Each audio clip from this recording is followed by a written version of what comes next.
Fire brigade. Yeah, hello, hi, in the fire, flat 16 Grenfell Tower. Sorry, a fire where? Flat 16 Grenfell Tower. In the fridge. Right, hang on. Flat 16 Grenfell Tower.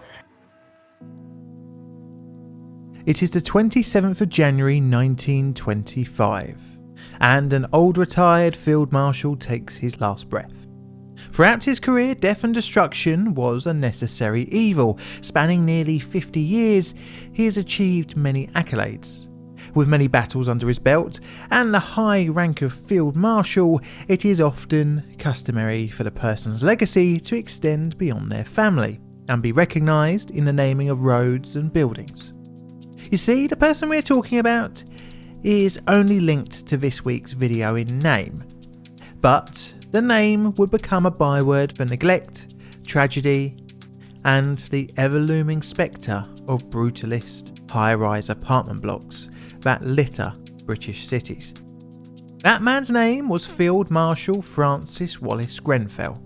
His name is remembered not for his actions on the battlefields of British colonialism, but instead a horrific building fire in the 2010s.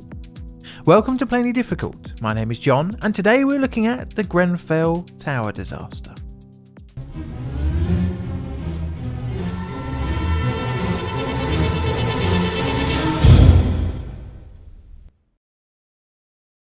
Background. Our story begins nearly 50 years after Grenfell's death, with a need also common, that is housing. A need that would drive the UK to source quickly and easily built residential buildings. No more requiring social housing, arguably was the nation's capital. One such development was the infamous Ronan Point, out towards the eastern end of London's vast metropolitan area, but another would be out in the west. This would be in the borough of Kensington and Chelsea, near Notting Hill to the east of Latimer Road tube station, which is around here on a map. In 1964, plans were proposed for redeveloping the slums of Nottingdale into a modern and brutalist social housing estate. These were all the rage in the 1960s, where London was still redeveloping after the destruction caused during the Second World War. The plan from architects Clifford Weirden and Peter Deakins was to build a housing estate, shopping piazza, and a new Latimer Road London Underground station. To connect all the buildings, which would include a couple of tower blocks and a few smaller residential buildings, elevated walkways were planned. The original plans also looked to place decking over the roads for public spaces, thus hiding vehicle traffic from view. The newly reborn, in 1965, Royal Borough of Kensington and Chelsea did not show much interest in creating two-storey roads. I'm still trying to decide whether this was a good or bad concept. Probably bad, as history has shown we aren't very good at maintaining concrete infrastructure, as anyone who has ever had to rely on the Hammersmith flyover would probably agree with. And thank the sat-nav gods, I have never needed to drive down there recently. Well, long story short, the new estate was to be less innovative after the council refused some of the more modernist concepts. But it didn't mean that it was a cookie-cutter estate. It did have some interesting features. Deakins had previously helped with the designs of the Barbican housing estate, as well as the Golden Lane estate, so by now he was a bit of a brutalist design veteran. The plans would end up being scaled back when London Transport saw no need of building a new station, but the main tower block was retained. It would be named after a Field Marshal, Mr. Grenfell. The disaster of Ronan Point would directly influence design considerations for the main tower on the Lancaster Road West Estate, as it was known. As such, Grenfell would be built with an attention to strength. The idea was for the building to last well over 100 years. To achieve this, Grenfell had a central core containing the lift, a single staircase, and vertical sections for the services like water, telephone, and electricity. Coming out of the core were external perimeter columns. A central boiler room was provided for hot water. This was situated in the basement and fed the whole housing development. Construction for Phase 1 would begin in 1970, with Grenfell seeing initial works beginning in 1972. The building would be 67.3 metres tall, or 221 feet tall, and originally contained 120 one- and two-bedroom flats. 20 of the 24 stories would be used for residential, with the bottom 4 being used for non-residential purposes. To help with the flexibility of accommodation, all internal partition walls were not structural. This could allow for reconfiguration later on, something pretty handy for a local authority. Because of its flexibility, it was slightly unusual from other tower blocks of a similar vintage, and this was because it allowed the flats per floor to be 6 instead of the more common 4. The floors contained a 2-bedroom flat at each corner, which was the standard arrangement for the time, but in between on the east and west face was a smaller 1-bedroom flat. Externally, the building comprised horizontal structural concrete spandrel panels, sliding aluminium framed windows, and non-structural white window infill panels. The tower was completed in 1974, and soon after opening its doors, the council started welcoming families to their new homes. Grenfell and its refurbishments and updates. As with most buildings throughout its life, it would undergo a number of modifications. One such was in 1985, with the replacing of front doors to the flats to self-closing fire-resistant types. In the 1990s, in an effort to combat rising crime, a key fob system was installed, meaning in theory only residents could access the building. Between 2011 and 2013, the fire doors were again replaced with more modern compliant ones. Talking about fire, we need to discuss the design theory, and thus fire safety theory, prevalent in the UK when Grenfell was built. You see, there was a glaring issue with high-rise blocks, which Ronan Point highlighted, but it was known before, that was of fire. If there's a fire, say here, how can anyone get out safely? Well, how about if you don't need to get out at all? In theory, if the flat is fire resistant enough, then occupants can sit it out until help arrives. This was mentioned in the 1962 British Standard Code of Practice, number 3, chapter 4, Precautions Against Fire. The assumption should no longer be that buildings must be evacuated if a fire occurs, and high-rise residential buildings should, therefore, be designed so that occupants of a floor above a dwelling which is on fire may, if they choose, remain safely on their own floor. It may be necessary to evacuate the floor on which the fire occurs, and in some circumstances, those floors which are in the immediate vicinity of the fire, but the occupants of these floors should be free to reach safety in any other part of the building via the staircase. This would be known as the stay put strategy, which, in the event of a fire elsewhere in the building, the occupants are advised to remain in their own flats unless they are directly affected by fire, heat or smoke. All of this is fine and well as long as the building is actually fire resistant. The thinking behind the strategy does have merit, as mass exiting of a building would hinder fire and rescue efforts, as well as the risk of a potential of a staircase crush event. Think a mini Ibrox 1971. But again, it is really dependent on the actual building. Now, there were issues with tower blocks of this era, and one such is the single staircase. Now, the tower block had a few upgrades through its life, but after 40 years of overlooking Latimer Road, it was time for a major overhaul and refurbishment. This came around with a planning permission request in 2012. Around the same time, Ledbetter Construction Limited was appointed as lead contractor, but before works began in June 2014, Royden Maintenance Limited was eventually appointed for design and build contractor. This was because they undercut in price. The works were to include repurposing some of the previously uninhabited levels of the tower. These were the lower couple of levels. It would result in the creation of 9 new flats. This would also include structural work.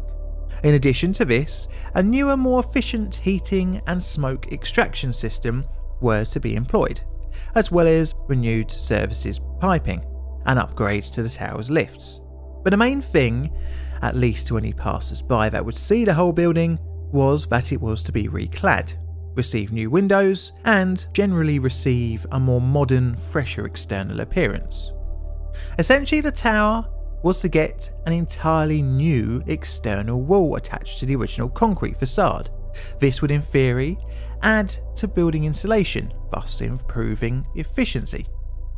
The cladding also offered a modernised look to the tower, hiding away the arguably dated brutalist facade. After all, it was an eyesore in the line of sight of the trendy and expensive Notting Hill. Okay, I'm being a little bit facetious, but improved external looks were one of the council's official goals. Royden subcontracted out to Harley Facades Limited for the external cladding work. Whilst we're on the subject, let's look at the cladding in greater detail. The external cladding was made up of several layers. Firstly, directly connected to the original external walls was PIR foam insulation, followed by a 2-inch cavity and finished off with another layer of cladding in the form of ventilated rain screen panels made of aluminium composite material. The composite cladding was made of a 3mm thick core of polyethylene bonded between two 0.5mm thick sheets of aluminium. These were mounted to the building via aluminium mounting brackets. The new windows would be mounted and glued to the PIR installation. UPVC window jambs will be mounted over the original wooden window frame and the installation. It would create a wider window ledge as it covered the extra layers added to the concrete facade. This system was more cost effective compared to others available on the market. The trade-off was, however, that the more expensive options were more fire resistant. The materials used in the refurbishment would be a pretty hefty saving for Kensington and Chelsea TMO, the organisation formed to manage all of the Royal Borough of Kensington and Chelsea's housing. Nearly £300,000 in total, a pretty big cost reduction on an £8.7 million refurbishment project. This, and amongst other savings, were the reason for that contract to change in 2014. Regardless, the refurbishment was signed off, and there it stood, tarted up to look pretty. A home for nearly 300 people. A home that should be safe, somewhere to put your stamp on. A place of comfort, family, entertainment, a space for memories, but occasional sadness. But not a death trap. Well, until it was. The fire. It is the evening of the 13th of June 2017, and a resident of flat 16 on the 4th floor is returning home. The time is 23:30 and Lahlouh Kebede goes to his living room. The two he is sharing flat 16 with are asleep. Kebede goes to sleep on a mattress in the living room. Shortly after, he is woken up by probably one of your worst nightmares, a fire alarm. He found out that his hot point fridge freezer in the kitchen was on fire. He goes to wake up the two other residents in flat 16. Soon after, at 54 minutes past 12, Kebede makes a phone call to 999. Kebede banged on his neighbours' doors to alert them of the fire, and he began to evacuate the building. 6 minutes after his call, the first of the London Fire Brigade reached the scene. The fire could be seen glowing through the window of flat 16. With 2 engines on site, another 2 were dispatched. More calls came in, and the advice was given for residents to stay in their flats. This was because of the stay put doctrine. There was no central alarm in the building, and many higher up were not aware of the fire below. The first firefighters entered flat 16 at 1:07. At 1:08, the flames started to melt the UPVC window frames and fire began licking up outside the tower. The flammable cladding caught alight. The cavity between the cladding and insulation acted as a chimney, sucking the flames up. At 1:14 in the morning, the firefighters started tackling the blaze in flat 16's kitchen, but it was too late and the flames had most definitely spread. Seeing the unfolding disaster, more engines and an aerial appliance were requested. Water jets from the ground couldn't reach higher than the 4th floor. Smoke had spread to above flat 16 into flat 26. Some residents on the 5th and 6th floors started to evacuate. By 1:18 in the morning, 34 of 293 residents had escaped, and between 1:18 and 1:38, 110 had escaped. The flames spread up further behind the aluminium cladding. By 1:30 in the morning, the fire had spread in a shockingly fast rate and had reached Grenfell's roof. By now, around 20 fire engines had been dispatched to Grenfell. Soon after, Met police officers arrived to create an exclusion zone, and London ambulances began to arrive to treat the walking wounded. The smoke had spread into the lobbies of several floors. Many were trapped inside their flats by the ever-increasing smoke and flames. The only staircase had filled up with smoke. Between 1:30 and 1:58, only another 20 had managed to escape. The fire continued to spread sideways on the exterior, and by 1:42 had reached the northern side. Firefighters were given flat numbers of confirmed trapped residents. However, communication via radio had broken down. Instead, the rescue efforts relied on runners and slips of paper to inform the fighters where the residents were actually located. This slowed down communications, meaning that firefighters, by the time of reaching the flats, found them to be empty as residents had fled the smoke. Although many were still on the phone to 999 dispatch, their updated locations couldn't be passed on to those trying to find them. After 2 o'clock in the morning, many desperate residents tried to communicate their location by flashing lights in their flats, and sadly, as many as 4 had no option when facing the flames but to jump from the building. The final 2 people to be rescued from the blaze were at 6:05 and 8:07 in the morning, but sadly, not everyone had managed to escape. The fire would continue to blaze all the way to the 16th of June, when in the evening it was officially declared over. The rescue efforts changed to recovery and evidence gathering. A total of 151 homes were destroyed by the fire. These were not just in Grenfell Tower, but also the smaller 3-storey blocks adjacent to the high rise. The fire caused 72 deaths, including one who died in hospital a day later, and another who died in January 2018. Many were children, and even a stillbirth was attributed to the fire. Needless to say, the disaster cut deep into the local community. Needless to say, an investigation would follow, and this would come in the form of the Grenfell Inquiry, which was announced by the then Prime Minister Theresa May on the 29th of June 2017. And oh boy, it would uncover the neglect that went into that tower. The investigation and inquiry. Soon after the disaster, on the 29th of June, Theresa May announced that Sir Martin Morbick, a retired judge, would take the lead in the inquiry. Grenfell Tower was covered in scaffolding and a protective wrap to help preserve the evidence within. It was pretty clear the start of the fire was the freezer in flat number 16. This melted away the UPVC window frames and jambs that covered the highly flammable insulation. Once this was exposed, fire was then able to spread into the cladding. The investigation quickly found the cladding to be the cause of the rapid spread, but this was not very surprising to many. In 2014, the council were warned of their decision to use this type of cladding and insulation combination, and it was advised to only use it in combination with a non-flammable insulation. It was also known as early as 2012 that Grenfell had some serious safety management issues. These included poor emergency lighting, firefighting equipment was improperly maintained, including out-of-date extinguishers and other material going unchecked for years. These issues were just put aside and ignored, hoping they would disappear. Some residents even formed a group called the Grenfell Action Group, and even created a blog. They had in 2013 published a health and safety report from 2012, raising concerns about the fire safety of the building.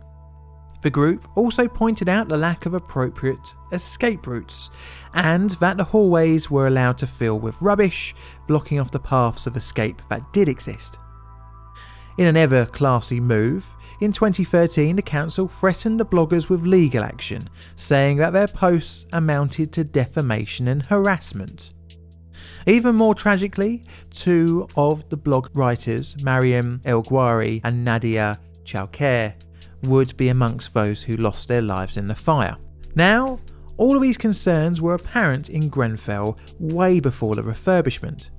It was found during the inquiry that in November 2016, the London Fire and Emergency Planning Authority served a fire deficiency notice to the Kensington and Chelsea Tenant Management Organisation, listing multiple safety issues at Grenfell that required action to be taken before May 2017.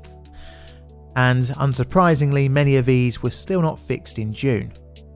Now, this would be hard to see as anything other than criminally negligent, and on the 27th of July 2017, the Metropolitan Police issued a public notice to residents saying that they had reasonable grounds to suspect that the Royal Borough of Kensington and Chelsea and the Kensington and Chelsea Tenant Management Organisation may have committed corporate manslaughter. However, these charges have yet to be raised as the Grenfell inquiry has only just wrapped up. It is divided into two phases. Phase 1, which has been the primary source for this video, was released in October 2019. This covered the facts about the refurbishment and the night of the fire. Phase 2 will try and find out who was at fault for allowing the refurbishment to take place, as it did. As such, charges are unlikely to materialise until at least 2023 or even 2024. Sadly, this means that it could be 7 years after the disaster until some action was taken legally. Some charges were brought for fraud, however. In a disgusting effort of profit from others' pain, 21 people tried to claim compensation for either being in the tower when they weren't, or for family members who also weren't. They were charged and found guilty and sentenced for their fraudulent activity. But what of the tower now? Well, it's still there, awaiting the end of the inquiry. From there it will be demolished and turned into a memorial for these victims. The disaster shows the end result of negligence, penny pinching and underinvestment. The sum £300,000 saving would be eclipsed by the estimated £200 million to £1 billion in costs associated with the disaster. The disaster would also lead to the UK cladding scandal, which would financially ruin many, as overnight their apartments became worthless due to insurance companies refusing to cover externally clad buildings. It also caused many residents to be rehomed or even just evicted, as some buildings became condemned. Now, there is a whole political, social and economic side to this disaster that I haven't even touched, but that's because I don't feel quite qualified enough to speak on it. But I do recommend reading the inquiry report and Phase 2 when it's released, although you'll probably be saddened and even more likely angered by the story of Grenfell. Now, this subject I'm going to give the rating of outright negligent and 9 on my legacy scale. This is a Plain Difficult production. All videos on the channel are Creative Commons Attribution Share Alike licensed. Plain Difficult videos are produced by me, John, in a currently wet and windy corner of South London, UK. If you like this outro song, then please feel free to check it out in full on my second channel, Made by John. I've got Instagram and Twitter, so you can check them out if you want to see any random photographs I post up. I'd like to give a very nice, warm thank you to my patrons and YouTube members for your financial support, as well as you, my loyal viewers who always come back every week for your dose of disaster. And all that's left to say is, Mr. Music, play us out please.